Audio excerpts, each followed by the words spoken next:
پښتانه وای بیا چې په یو باندې کورني غوړي واچې نو بیا ته د الله نعمت الله جوړ شي. صحیح شوه؟ نو جومات ته خو راځئ. سفیان ثوری رحمت الله علیه علما ناست دي، لوی لوی بزرګان دي. زه خو یو ناچیز طالب هم نه یم، طالب لوچت مقام دی، چړی هم نه یم، د چړی موچت مقام دی. ځکه دې له سمندر کې کبان دعا غواړي، هوا کې مرغان دعا غواړي. عزیزانو زه هیڅ نه یم، خو یو خبره درته کوم. هغه خبره دا ده عزیزانو چې موږ او تاسې جومات ته راځو د نبي علیه السلام په طریقه راشو. قرآن کریم موږ ته دا تعلیم راکړی. نبي علیه السلام صحابهو ته دا تعلیمات ورکړي. سفیان ثوری جومات ته راغی او خیل یې نه و ګسخ په مخ کې لاړه. اواز پې وشول ای غویه ای غویه. امام سفیان ثوری ورته ولې وایي دا علما ښه پوهېږي، ولې ورته ثوری وایي؟ ځان ته دا نوم انتخاب کو.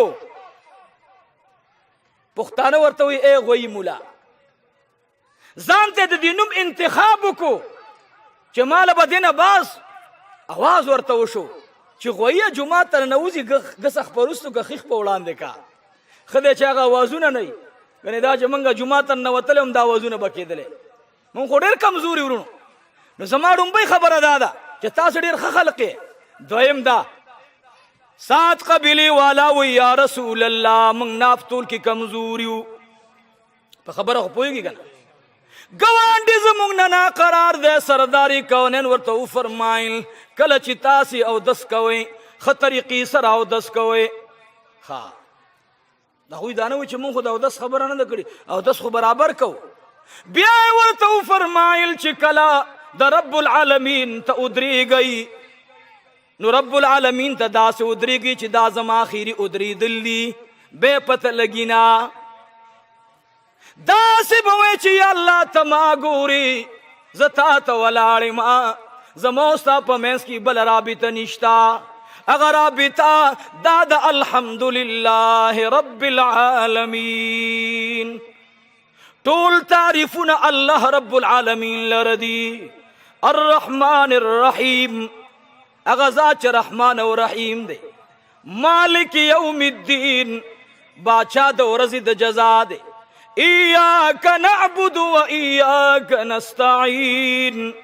یا الله کستانه بل ذات وی ما باغی ته عبادت کوله، ما باغی ته چغی والی، ما باغی ته ویل چې را مدد شه، خو ستانه بل ذات شته دی نه. نو یا الله ستا عبادت کوم، تا نه مدد غواړم.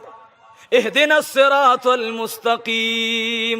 5 وخت تاسو ټول وایي یا الله اوښیه ماته لاره برابره. صراط الذین انعمت علیهم.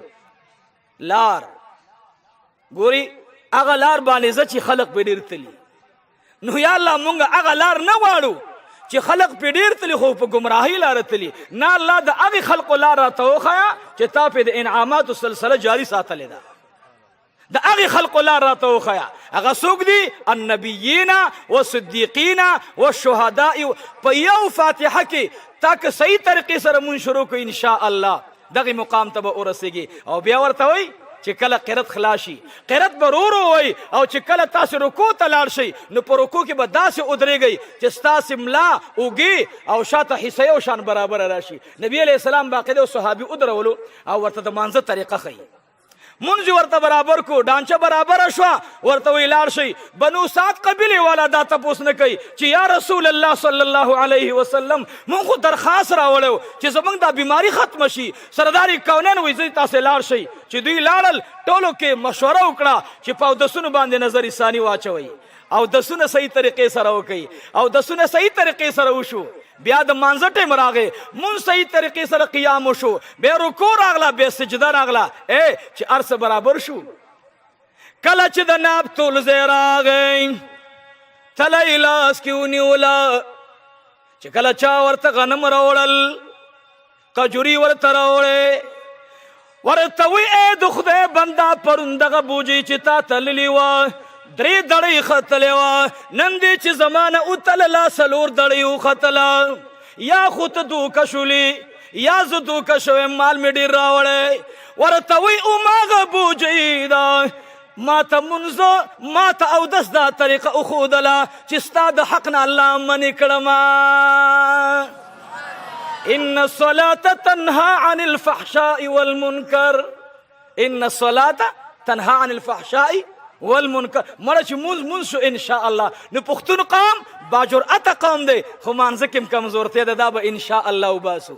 د مولانا صاحب د جلسې غرض خدا نه دی، مقصد یې دا دی چې طالبانو په لاس علما لاسونه د طالبانو په سر کې دي او دې خلقو ته اصلاحي خبرې وکړي. ځکه زم لګې مخ دوی راشي دوی مته یو څو خبرې وکړي چې الله رب العالمین د هدایت ذریعه وګرځوي. ورونو لومبۍ درېیمه خبره دا درنو چې موږ او تاسې کور کې د سطر پروګرام کمزوری دی. خفه کېږو به نه، سطر ډېر لحاظ وساتئ. نور خپله پوهېږي الحمدلله سطر سره څومره مشکلات ختمیږي، کور کې برکات راځي، انوارات راځي، د الله رب العالمین رحم او خوشحالۍ راځي. سطر ته لږ خیال وساتئ، نور خپله پوهېږئ. او درېیم د لور دپاره موږ حق نه انتخاب کوو، قرآن انتخاب کړی. الله رب العالمین ښکلی پیغمبر موږ له د میراث طریقه ښودلې. موږ زوی له مزدوري کوو، زوی له پیسې ګټو، خو د لور واده چې راشي نو بعضې علاقو کې دا دستور دی چې دا غټې وریجې پخوي او دیګه هغه ورپسې پخېږي او په هغې کې غوړي ور واچي یا پکې پی ور واچي. هلکه د زوی واده دی پرون دې څه کول، نن دې د لور واده دی څه کوې. نو موږ او تاسې کې دا بعضې کمزورتیا دا به وباسو. ځکه قرآن کریم چې راغی لومبی لور ته حق میلاو شو، ولې لور حقېدله په ځمکه باندې. الله رب العالمین قانون را ولېږلو چې لور به تاسې اوس ژوندی نه ښخوئ او لور خو ستاسې ځان دپاره غضب ګڼئ، دا خو رحمت دی. پیغمبر علیه السلام فرمایي چې د چا یو لور وشوله، چې د چا یو لور وشوله او هغه ورباندې د رب العالمین شکریه ادا کړه جنت ورته واجب دی. چې دویمې لور یې وشو او دوی ورباندې شکر ادا کړو، دوی به جنت کې زما ګاونډي وي. موږ پښتنو ته خبر راشي لور دې شوې ده تندی لاندې راوغورځو، لور مې شوې ده. یاره زموږ دا ښځه هم ډېره سپېره ده، دا لورګانې راوړي. زوی به تعالی څه ملک شرشم کړي، دا زوی به دې په کاڼو ولي او دا لور به دې سر ته ناستی. ته به ستړی ستومانه راشي، بټۍ نه به راغلی، سر به دې کې منډي، خپو ته به دې راتاو شي. پلاره ای زما ګرانه پلاره نن ګرمۍ تنګ کړی، لور به در نه تاویږي راتاویږي. زوی ته آواز وکړه ای بچیا زه ستړی راغلی ما، لاړ شه کټوۍ ته دپاره سودا راوړه. زوی دواره تندې راواچې پلاره ستا د لاسه تنګ یو. داسې ده که نه ده؟ جواب راکړئ ده که نه ده؟ قسم په خدای هم داسې ده. زوی وایي زه تنګ یمه دا کور به درته پرېږدم. لور په منډه راشي رور ته وایي ای روره. عبدالرحمن باقي رحمت الله علیه یو بزرګ تیر شوی دی، لور یې وشوله، څه موده بعد یې بله لور وشوله، څه موده بعد یې بله لور وشوله. د دې په کور کې یو ښکلی مزیدار څاروی دی، هغه حلال کو. خلق ورته وی ای عبدالرحمن درې لورګانې دې وشولې اوس هم خیراتونه کې. وی ما بیګا جنابی محمد رسول الله خوب کې ولیدو راته وفرمایل ای عبدالرحمن جنت کې به زما ګاونډي. عزیزانو لور د پلار نه تاویږي، ای پلاره زوی ته مه غوسه کېږه، هغه هم ستړی ستومانه دی. موږ بېګا له څه نه خورو، څه غواړو نه، خو ورور سره جګړه مه کوه. دغه زوی به تا سره جګړه کوي، لور به تا ته ولاړئ. قرآن راغی مکې مکرمې ته خدای پاک تاسو موږ ټول بوتللی کړي. څه ملګرو بوتلم ویل دا غادیره ده چې دوی به پکې جنکۍ ښخولې. ما افسوس وکړم یا الله باب عبدالله ته دې طرف ته وګورې څنګې په هغې باندې پلونه اوس اچولي، هغه ځای شته خاکه. عزیزانو پیغمبر علیه السلام چې راغی لور ته حق میلاو شو. مور ته به چا مور ویلې، پلار ته به چا پلار ویلې، تره ته به چا تره ویلې. جناب رسول الله راغی هر چاته پلار او مور ور وپېژندله. عبدالله ابن عمر یو ځلې مدینه منوره کې را روان دی او پلار مبارک یې ترنه وړاندې لاړو. عبدالله ابن عمر رضی الله تعالی عنهما په منډه لاړو، پلار ته کېناستو. عمر فاروق رضی الله تعالی عنه ته تاسې ته ځکه دا خبره کوم چې لږ د دې پلارانو قدر کوئ. او ځوانانو تاسې کثرت د ځوانانو دی، کثرت د ځوانانو دی. تاسې ته وایم بوډا پلار بوډۍ مور د دې په خپو کې رغړه، لاس یې ښکلوه، خپې ښکلوه. قسم په خدای چې چا د مور لاس ښکل کړی، د پلار لاس ښکل کړی، د مور تندیلی په کلاو نظر کتلی. زه به درته څه یم، جلال الدین سیوطي رحمت الله علیه وی یو کس راغی او هغه ویل چې یا رسول الله صلی الله علیه وسلم حج مې ډېر ارمان دی، خو انتهایی غریب یم تللی نشم. نبی علیہ السلام ورته ویلي پلار او مور مخ ته ګوره د یو حج او 12 عمرو ثواب به ملاویږي. تاسې غریبانانو ته وایم احرام به تړي، علما ناست دي عمره چې کې زاره دې شنه کي، احرام به تړي، ځان به نه ګرې، سر به سر تورې، او دارنګ چې کوم دی بیا به طواف و چکر د بیت الله شریف نه کې، بیا به راځي صفا مروه 1 کیلومتر یو چکر برابریږي. دا دونه مزلې به کیسې به د هغې نه بعد به بیا راځي سر بخرې او بیا به عمره ستا برابر شي. او دلته کور نه راووتلې او بیا لاړې چې لاړې مور او پلار ناست دی یا یو د دې دواړو نه ناست دی، ورته وګوره ووایه الحمدلله، ټول وایي الحمدلله. پلار به تپوسو کی زویا څه چل در باندې وشلو، ورته ووایه ای ګرانې مورې، ای ګرانه پلاره، ستا په مخ لیدو کې ماته د حج او د عمرې ثوابونه ملاویږي. ګورم به درته نه، هر وخت ورته ګورئ.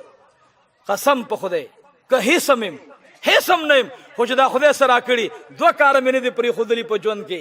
یو مې د مور او پلار سره کلم ترخه خبره نه ده راغلې الحمدلله، او یو مې چې تل زرادي ویلې که نه، اوس خو صاحب اره و چنډخ چې صاحب دغه شنو چنډخ دی، اوسني مولیان د مولیان نه ویم، چنډخان دي چنډخان. قسم په خدای استاذ پکې چا راوستی، هغه ښه پلان کې هغه زمونږ استاد پاتې شو، خو داسې ډېر داسې برابر نه دی. بهرحال اوس خو یا د خدای بنده چې چا نه د قاعده ویلې، د قاعده زما د قیدی استازو قیدی بغدادي هغه وخت الف زر الف زر الف ب او ا ای او ب زر با ب زر ب ب پ بو با ب بو. اوس الحمدلله قیدی را نورانی قیدی راغلی، نور راغلی، خبره اسانه شو.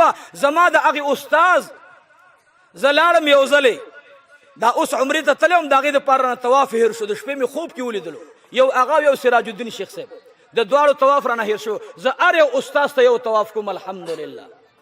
چاره د زرادي ویلي، که چا زنجاني ویلي، که چا نه مې قرآن زده کړی، که چا نه مې حدیث زده کړي الحمدلله. خو چې د هر استاد نوم علم زویم دا زما دپاره کامل ولي تېر شوی الحمدلله.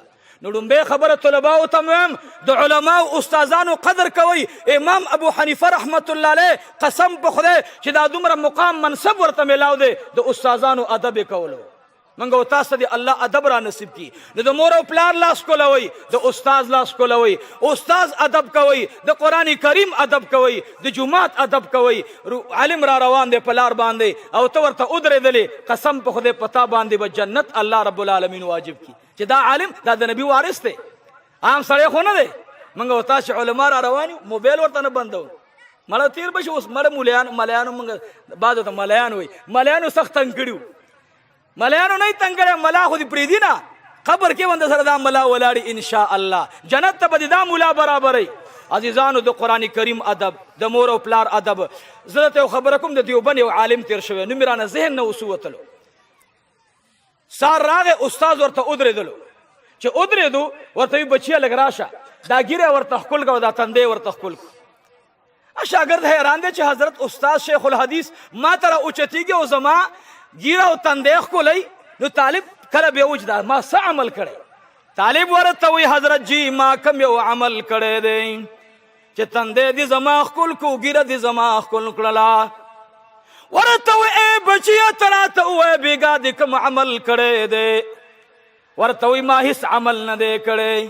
وی بچیا ضرور خامخا راته ووایه، دروغ مه وایه.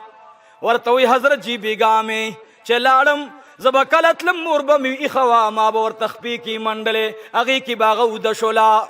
لیکن چې بیګا لاړم مور مې اوده شوې وه، ځان سره مې سوچ کولو چې یا الله تا نه خو نن لوی عمل در نه ضایع شلو. بس انتظار مې کولو چې کله مور را پاسېږي. مور مې تهجدو ته را پاسېدله. کله چې زما مور تهجد وکړل او کټ ته بیا اوچته شوله، نو زما مور ته زه کېناستمه، خپې مې ورته کې منډلې، او بیا چې کله جذبه کې رالم مور مې په خوب باندې خوبولې شوله. ما د هغې په تلو باندې خپله ږیره ومږله. ورته وی ای بچیا بیګا جناب محمد رسول الله، ما خوب کې ولیدلو بچیا ستا په ږیره کې لاس وهلو. ستا په ګیره کې بیګا نبی علیہ السلام لاس وهلو. اے ځوانانو که چېرته تاسې تعویذونو پسې ګرځئ ما، که دعا قبلول غواړئ پلار ته کښېنئ، که دعا قبلول غواړئ مور ته کښېنئ، او که دعا قبلول غواړئ استاذ او عالم ته کښېنئ. علماو پسې خبرې مه کوئ. نبی علیہ السلام پسې خبرې کول ګناه ده، که ګناه نه جواب راکئ. پیغمبر علیہ السلام پسې خبرې کول ګناه ده، کفر دی. خو اے مسلمانه د نبی د وارث پسې خبرې کول نو ځان خبر کا، دام ډېره لویه ګناه ده. نو رب العالمین دې موږ او تاسې اصلاح وفرمایي. د دې بچیانو انشاءالله چې د چا قرآن کریم ختمونه وشو، دوی له زما دا وصیت دی، دا زما نه دی، د شیخ صاحب دی او شیخ صاحب رحمت الله علیه ویل دا د شاه انور شاه کشمیری رحمت الله علیه وصیت دی. وایي هغه وصیت دا به کولو چې ای بچیانو اوس دا سترګې د ګناه سره نه ښایېږي، دا سترګې د ګناه سره نه ښایېږي. نو طالبانو تاسو له مې درخواست کوم چې موبایل مه ګورئ، موبایل ښه څیز نه دی، او که علماو سره مې دا موبایلونه غټ څیزونه کتل نه دي پکار. خیر دی هسې نه خفه نه شي علما، که موږ دا عمل کوو نو عوام به هم کوي، هغوی ته به دلیل پیدا شي.